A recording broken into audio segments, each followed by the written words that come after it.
Your background sets the stage for who you are, both on and off the court.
What?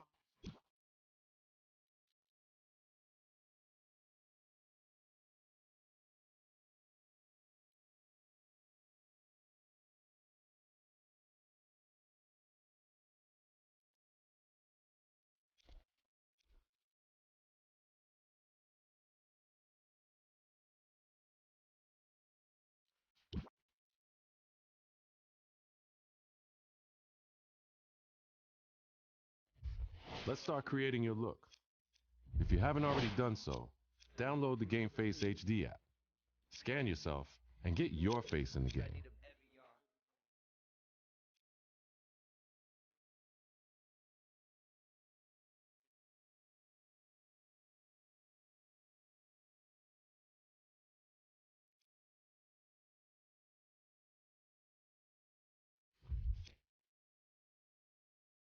Your hairstyle says a lot about your look. Let's choose yours.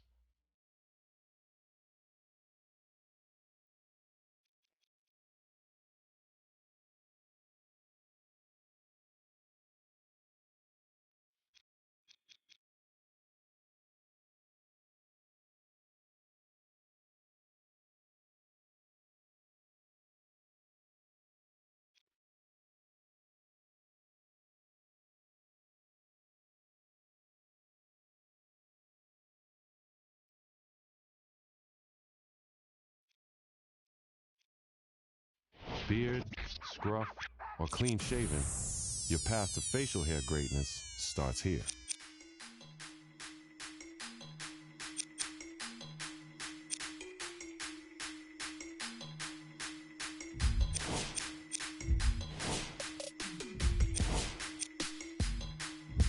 Now it's time to decide what kind of player you want to be. First, let's choose your player type: guard, wing, or big.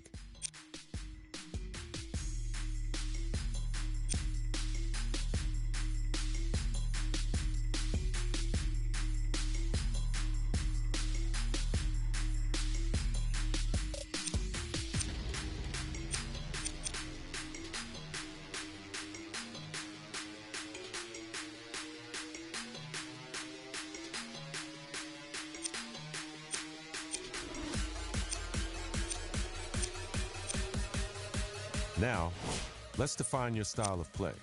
This will determine the impact you have on the court.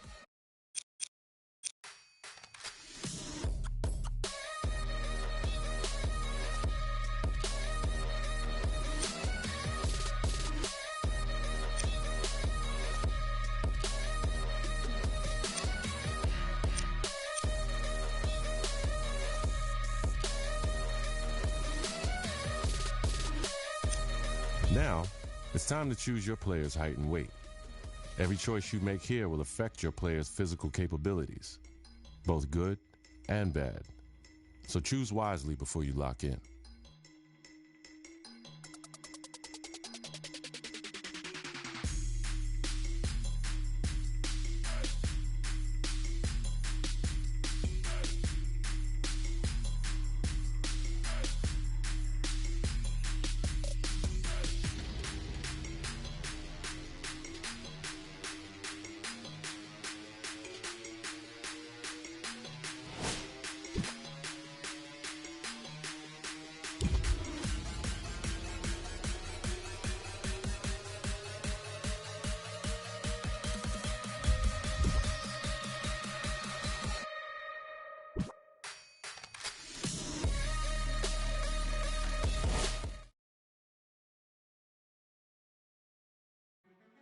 Like millions of other kids, you dreamed of one day being in the NBA.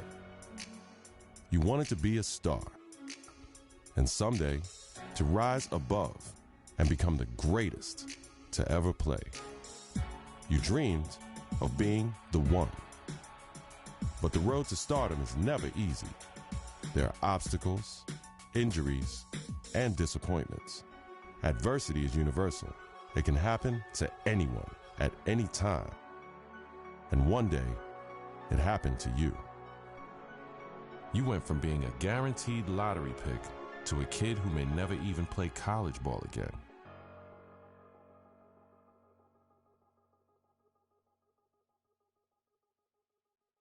Now, look, it's always bad to hear about injuries, especially kids, of course. Yeah.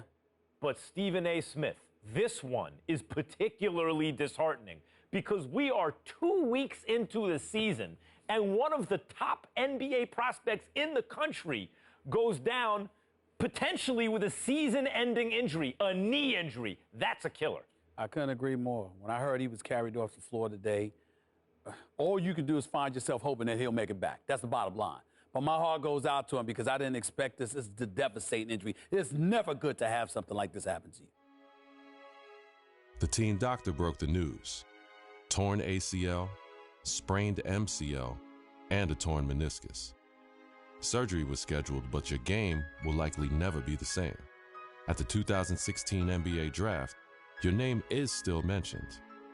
Not as a prospect, but as a cautionary tale.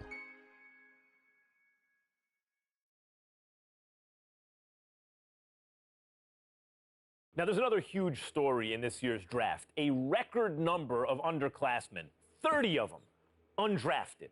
And I hope, anyway, that this is a lesson, this serves as an example to college players. I'm not talking about the ones who are genuinely one and dones, the guys you know are going to be lottery picks. I mean the rest of them. They're not sure shots. You're not sure they're going to be lottery picks. Don't just use the college system for a year thinking you're going to bounce. It doesn't work like that. Please. If you don't have the talent, it doesn't work. You got to be cultivated in the system. Please. There you go again with your blanket generalizations. You know how you are, oh, Max. The woe is me. Oh, my Lord. I can't take it. I just can't take it. It's a case-by-case basis. You can't just blanketly decide this should not be one and dones or this should be one and dones. You got to go on a case-by-case basis. Some dudes deserve to be one and dones. Some people don't. It's on a case-by-case basis. And that is my point. Thank you for making it for me. Every kid thinks they're the exception to the rule. And members of the media like, Stephen A. Smith, are encouraging these kids to come out early. Look, Max, bottom line is this. You got to take this into consideration. You had two dudes. They were called the Height brothers. Then you had Nick Howard. This kid had a lot of promise. What does he do? He goes to college. Very uneventful first year, no doubt. The second year, he was pretty good. Here's the problem. The NBA, it's not about pretty good. You need to be great on the collegiate level, on the prep level, in summer leagues and what have you, in order for you to get the stature that you deserve. That's the bottom line. You're pretty good ain't good enough to be that stud NBA. How is exactly my point. Let me finish. There's another example. I did say the Height brothers. I wasn't talking about one individual. I was talking about two. What happens? One and done in a different way. 1 year, one ACL injury later, and look where he's at now. His future is clearly uncertain. So you got to take advantage of that opportunity because you never know when an injury is going to cost you everything. Stephen A., listen to yourself. Let's listen to yourself for a second. You give one argument for why a kid should come out early, a one-and-done situation. I can give you 30 arguments this morning alone why they should stay in school. And now you have to wonder what a kid like Nick Howard, who has given up his college eligibility, does next. What does he do next? First of all, don't sweat the technique. The argument, or one argument, as long as it's strong enough, that's all that matters. That's number one. Number two, the Height brothers was something special. What they really, really need to do. And I'm going to tell you what they need to do, Max. They need to get back to playing together. My sources are telling me the ACL injury has been completely healed. So go on a pro-am circuit. Go in summer leagues. Do what you got to do to get back on the court together to remind everybody of what you once were. Because once you pull that off, the sky's the limit. That's what they need to do. Get back to playing ball together, because when people see what you can do as one, the other arguments don't really matter. Like I said, don't sweat the technique.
Don't beat. This is New York City, the mecca of basketball. The original Rucker League began here in 1947. 9 years later, the tournament found a permanent home uptown at PS 156 Playground. Those early Rucker days showcased talents like Lou Alcindor, Wilt the Stilt, and Earl the Pearl. It's also where Julius Erving became the Doctor. In 1974, the park was respectfully renamed Holcomb Rucker Park in honor of the tournament founder. Now, many have influenced the growth of the Rucker since, but none more heavily than the late, great Greg Marius, founder of the EBC. Many would argue that the Ruck is the birthplace of true street ball and the crossover dribble. Considering New York City's penchant for flashy guard play, there are few who can challenge that. After the legendary exploits of Rucker alumni like Rod Strickland, Rafer Alston, and Kyrie Irving, it goes without saying that getting crossed up or banged on can happen to anybody at any given moment here. It's no wonder that this unassuming uptown playground has become the most widely recognized street ball court in the world. Rucker Park, Harlem.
Beautiful Venice Beach, a place like no other, fit with a cast of characters and all the sun, sand, and shoreline you can handle. But Venice Beach basketball brings a completely different kind of beauty to the beach. A beauty made of long-range jumpers, meta world peace level defense, and some of the best athletic ability in the West. And it ain't news. Since the heyday of the OG Ray Lewis dropping 50 on Michael Cooper in the 80s. Since Freedom Williams put up 75 in a college game. Since Ron Beals created the trend of street ball legends pushing the pros to their very limits under the scorching California sunshine. Long before baggy shorts and the elbow sleeve became the universal uniform of choice, every guard at Venice has been a menace. And the rule here is, you reach, we teach. Teach your defense the definition of pressure, then big men, pack a lunch. It's gonna be a long day down there in the paint. Out here, the days are long and the handles are strong. Are you ready to get busy on the beach? Venice.